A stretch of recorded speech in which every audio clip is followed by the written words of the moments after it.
Hello everyone, today's our topic is renewable energy.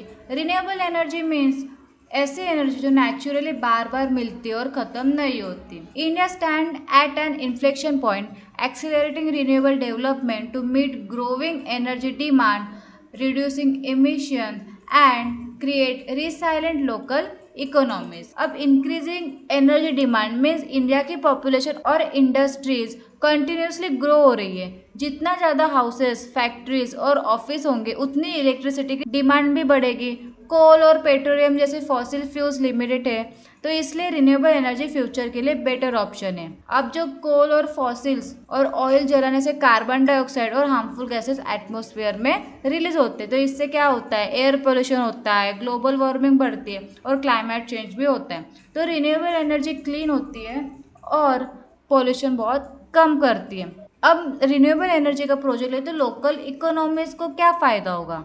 तो renewable energy projects लेने से new job create होते हैं, विलेज को इलेक्ट्रिसिटी मिलती है, फार्मर्स बायो एनर्जी के थ्रू एक्स्ट्रा इनकम अर्न कर सकते हैं, लोकल इंडस्ट्रीज डेवलप होती है, इसलिए लोकल इकोनॉमी स्ट्रॉन्ग होती है. डिफरेंट टेक्नोलॉजीज एक साथ काम करते हैं, मतलब एक ही रिन्यूएबल सोर्स पर डिमांड नहीं रहना चाहिए. फॉर एग्जांपल डे टाइम में सोलर एनर्जी बेस्ट है, विंडी वेदर में वाइंड एनर्जी इलेक्ट्रिसिटी प्रोड्यूस करती है, हाइड्रो पावर में बैकअप और स्टोरेज प्रोवाइड करता है, बायो एनर्जी वेस्ट को यूजफुल एनर्जी में कन्वर्ट करती है. सब टेक्नोलॉजीज मिलकर रिलायबल इलेक्ट्रिसिटी सप्लाई देती है. Now we will see harvesting nature's bounty. Solar, wind, hydro and bioenergy each offer unique strengths.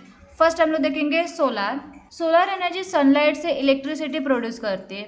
Solar panel sunlight को डायरेक्ट इलेक्ट्रिसिटी में कन्वर्ट करता है. अब इसके एडवांटेजेस ये है कि रूफटॉप्स और लार्ज सोलर फार्म्स दोनों में इंस्टॉल हो सकते हैं. इंस्टॉलेशन फास्ट है इसका और डे टाइम इलेक्ट्रिसिटी जनरेशन के लिए बेस्ट है. नाइट टाइम में इलेक्ट्रिसिटी जनरेट इसमें नहीं हो सकती है. सेकेंड है विंड. विंड टर्बाइंस हवा की एनर्जी को इलेक्ट्रिसिटी में कन्वर्ट करते हैं.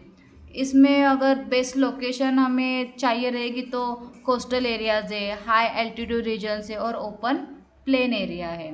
इसके एडवांटेजेस है कि लार्ज स्केल इलेक्ट्रिसिटी जनरेट करती है. सोलर एनर्जी के साथ बहुत अच्छा कॉम्बिनेशन है इसका और विंडी सीजन में हाई पावर प्रोड्यूस करती है. अगर विंड स्पीड कम हो तो इलेक्ट्रिसिटी जनरेट भी कम हो जाती है. थर्ड है hydro power. Hydro power flowing water की एनर्जी से इलेक्ट्रिसिटी जनरेट करती है. डैम से वाटर टर्बाइंस को रोटेट करता है और जनरेटर इलेक्ट्रिसिटी प्रोड्यूस करता है.